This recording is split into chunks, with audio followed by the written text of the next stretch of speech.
am extremely disappointed to see the damage to the vital funding for the Milcon VA bill that is done in this bill before us today.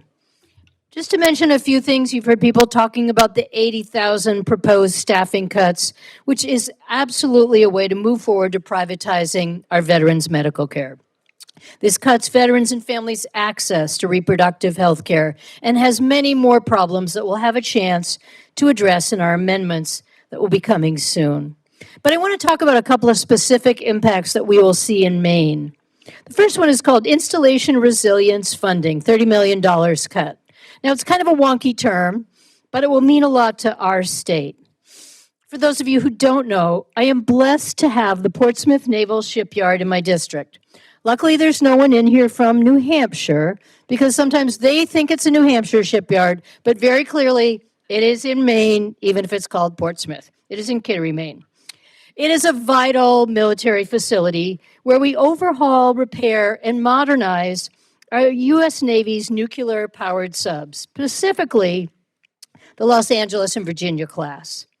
This shipyard, for you history buffs, was established in 1800, and the first ship they built was a 74-gun warship called the USS Washington in 1814.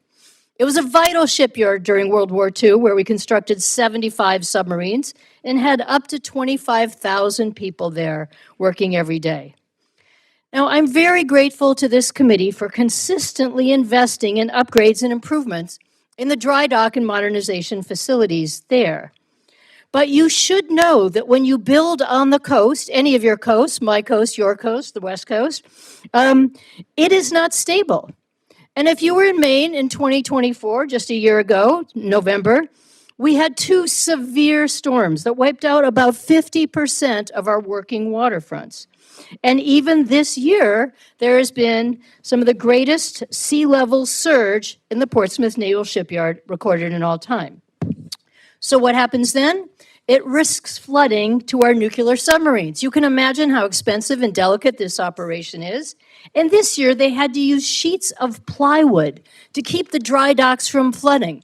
The millions and millions of dollars you have invested are now being kept safe with some sheets of plywood. Why would we spend millions of dollars in the PSYOP to modernize these facilities if we're not going to spend a measly $30 million for resilience funding? It just doesn't make any sense. You know why? Because resilience is one of those prohibited words.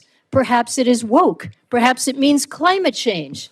So for the sake of some prohibited words and things that people think don't actually matter, we are not going to protect our essential investment. Now, as you can imagine, I could go on and on. But I do want to mention one more thing.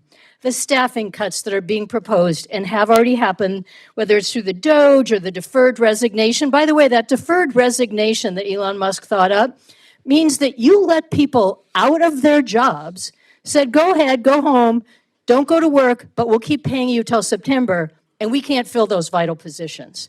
So all those people who thought, maybe I should take the buyout because I might get fired, are sitting home wishing they were at work, getting paid, and we are spending the taxpayers' dollars for people to do nothing. I am lucky to represent a VA clinic. I also have TOGAS medical facility in my district, and I want you to know the #1 call that we get from veterans who call in for constituent service, and I know you all do a lot of veteran services in your offices too, is the wait times for VA appointments. It used to be about 17 days, which is a long time to wait, but most recently we heard from a vet who was recently separated and waited 63 days to get to that appointment. You tell me it's not going to get worse if we lay off 80,000 more people. The need is there. These cuts are shameful. The damage we're doing in this bill will be shameful. I'm sorry I can't support it, and I yield back my time.